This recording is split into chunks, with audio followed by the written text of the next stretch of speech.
Et le président américain Donald Trump se félicite grandement du rôle qu'il a pu jouer dans la signature de cet accord, un rôle qui, espère-t-il, lui permettra de recevoir le prix Nobel de la paix. Le lauréat vient d'ailleurs d'être annoncé depuis Oslo. Slimane Zeguidour, merci de nous avoir rejoints. Alors dites-nous, qui parmi les 338 individus et organisations en lice l'a emporté ce matin? C'est la Vénézuélienne María Machado, qui est une opposante de la première heure au gouvernement de feu général Hugo Chavez, colonel Hugo Chavez.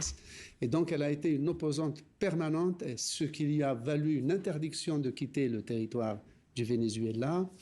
Et elle a tenu tête aux persécutions policières, aux restrictions économiques sur ses comptes en banque. Elle a dû faire exiler ses enfants aux États-Unis. Et elle a continué donc à dénoncer la corruption, le népotisme, le clanisme du régime du Venezuela. Elle a bénéficié évidemment du soutien de plusieurs groupes américains, de soutien de l'Union européenne, mais elle est restée dans son pays très ferme dans la défense de l'état de droit au Venezuela. Alors Slimane, c'est donc pas Donald Trump qui l'a remporté, ce prix Nobel de la paix. Son activisme diplomatique a certes été avéré, mais donc ses contributions pour la paix ont, semble-t-il, pas suffi à lui faire obtenir aujourd'hui ce prix Nobel de la paix qu'il espérait tant. Oui, c'est vrai qu'il n'a pas lésiné sur les moyens pour l'avoir. Même sur la tribune des Nations Unies, dans son discours, il avait interpellé la communauté internationale en disant qu'il le méritait, ce prix Nobel, lui qui avait mis fin à 7 conflits, ce qui est totalement inexact, tout le monde le dit.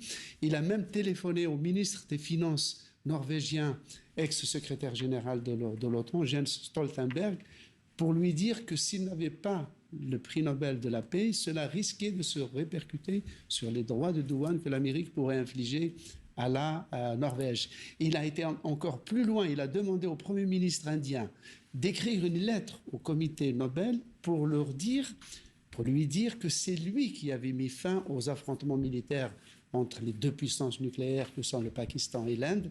Et quand le Premier ministre indien a refusé de faire une fausse déclaration, eh bien, il a eu droit à une augmentation de 50% des droits de douane. Donc, le comité Nobel a déclaré qu'il avait pris sa décision de toute façon avant la signature de paix entre Israël et le Hamas. Oui, déjà cela. Mais le règlement interne du comité Nobel lui interdisait de postuler parce que le 1er janvier 2025, les candidatures étaient déjà closes. Donc, quand bien même il aurait eu toutes les qualités et les vertus pour le mériter, sa demande souffrait d'un vice de forme. Elle ne pouvait pas être recevable. Merci beaucoup Slimane Zeguidour pour cette première réaction et rappelons que le prix Nobel de la paix consiste en un diplôme, en une médaille d'or et en un chèque de 11 millions de couronnes suédoises qui fait environ 1 million d'euros. Nous reviendrons bien évidemment sur cette actualité tout au long de nos prochaines éditions.